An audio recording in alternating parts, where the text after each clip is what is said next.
साल 1964 में एक मशहूर फिल्म आई थी जिसका नाम था संगम। इसमें अभिनय किया था एक्टिंग के महारथी राज कपूर, राजेंद्र कुमार और वैजंती माला ने। इस फिल्म में शंकर जयकिशन द्वारा दिए गए संगीत और पार्श्व गायक मुकेश की आवाज में बोल राधा बोल संगम होगा कि नहीं बेहद मशहूर गीत हुआ था। और अब बोल राधा बोल संगम होगा कि नहीं इस गीत का कनेक्शन इंडिया के एक्सटेंडेड नेबरहुड पॉलिसी से जोड़कर देखा गया है। भारत का एक्सटेंडेड नेबरहुड पॉलिसी अभी सुर्खियों में है। दरअसल उज्बेकिस्तान में हुए संघाई सहयोग संगठन के समिट के दौरान उज्बेकिस्तान के कलाकारों ने बोल राधा बोल संगम होगा कि नहीं गाने को गाते हुए अपनी प्रस्तुति दी। एससीओ समिट का जब समापन समारोह हो रहा था तब उज्बेक कलाकारों ने ये प्रस्तुति दी। हर मौसम है प्यार का मौसम होगा कि नहीं, बोल राधा बोल संगम होगा कि नहीं, मेरी मन की गंगा और तेरी मन की जमुना का बोल राधा बोल संगम होगा कि नहीं।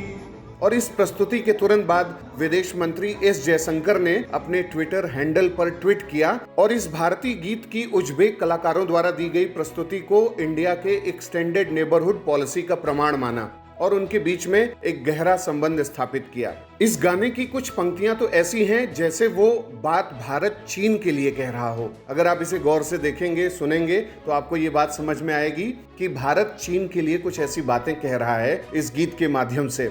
और खासकर अगर हम देखें कि जिस तरीके से चीन ने साउथ चाइना सी में या मोतियों की लड़ी की नीति या जो चाइना पाकिस्तान इकोनॉमिक कॉरिडोर है या इस प्रकार के जो भी अवैध एक तरीके से कह सकते हैं विस्तारवादी नीतियां अपनाई हैं, उन सब के कॉन्टेक्स्ट में इंडिया किस तरीके से चीन के सामने अपनी बात रखता है उसे इन लाइनों में समझा जा सकता है कि कितनी सदियां बीत गई हैं, हाय तुझे समझाने में, मेरा जैसे धीरज वाला है कोई और जमाने में, दिल का बढ़ता बोझ कभी कम होगा कि नहीं, बोल राधा बोल संगम होगा कि नहीं।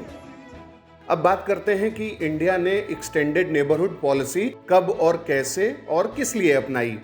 तो वर्ष 2019 में जब भारतीय प्रधानमंत्री मोदी दूसरी बार भारतीय प्रधानमंत्री बने तो उन्होंने अपने शपथ ग्रहण समारोह में बिम्स्टेक संगठन के सभी सदस्य देशों के राष्ट्राध्यक्षों को इनवाइट किया और इसके साथ ही उन्होंने किर्गिस्तान और मॉरिशस के भी राष्ट्राध्यक्षों को भी इसमें शामिल किया। और यहीं से ये बात हो गई कि भारत अपने डाइवर्सिफाइड नेशनल इंटरेस्ट को पूरा करने के लिए अब अपने नेबरहुड यानी जो पड़ोस की अवधारणा है उसमें उसने भौगोलिक रूप से परिवर्तन किया है और कुछ नए पड़ोसियों का कॉन्सेप्ट दिया है। भारतीय प्रधानमंत्री ने ये कहा था कि भूगोल ही इस बात का एकमात्र आधार नहीं है कि पड़ोसी बनेंगे। अगर हमारे दिल मिलते हैं, अगर हमारी आइडियोलॉजी और हमारे कॉमन इंटरेस्ट मिलते हैं तब भी हम एक दूसरे को पड़ोसी मान सकते हैं।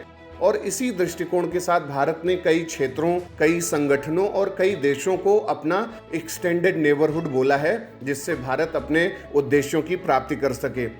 तो इसमें सबसे पहले भारत ने हिंद महासागर क्षेत्र को अपना पड़ोस बोला है, एक्सटेंडेड नेबरहुड बोला है और इसमें खासकर इंडियन ओशन रिम एसोसिएशन या कोलंबो सिक्योरिटी कॉन्क्लेव जैसे संगठनों को इसमें जोड़कर देखा गया है।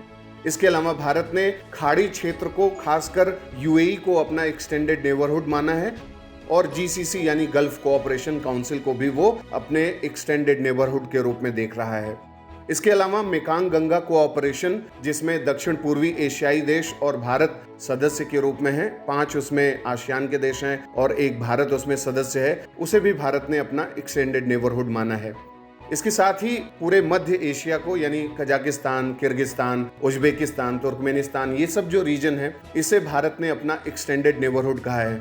दरअसल प्रधानमंत्री मोदी 2015 में भारत के ऐसे पहले प्रधानमंत्री बने जिन्होंने सभी मध्य एशियाई देशों की यात्रा की थी और वहां पर उन्होंने एक्सटेंडेड नेबरहुड के कॉन्सेप्ट को मजबूती दी थी।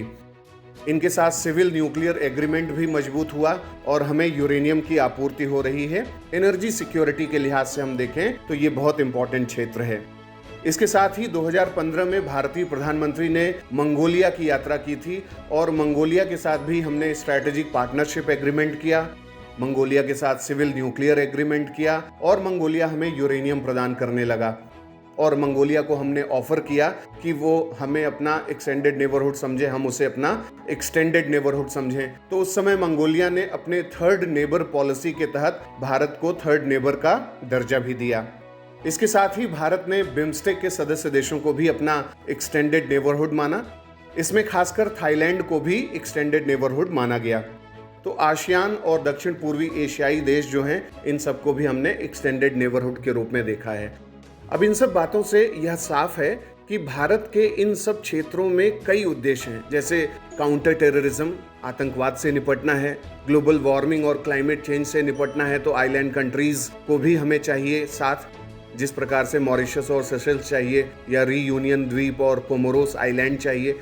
इसी प्रकार से अन्य कई ऐसे रीजन्स हैं जहां पर भारत अपने एनर्जी सिक्योरिटी या इंडो पैसिफिक की सिक्योरिटी या साइबर सिक्योरिटी और कई ऐसे बड़े बड़े जो उद्देश्य हैं, या डिफेंस पार्टनरशिप, डिफेंस टेक्नोलॉजी का प्रोक्योरमेंट कैसे हो सकता है तमाम देशों के साथ, उन सब से अपना कॉमन इंटरेस्ट को जोड़ने के लिए भारत ने एक्सटेंडेड नेबरहुड की पॉलिसी को मजबूती दी है।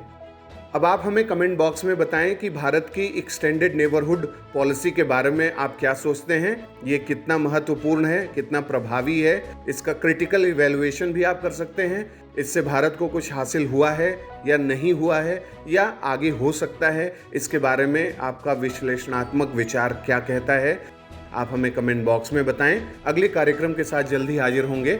इजाज़त दीजिए, नमस्कार।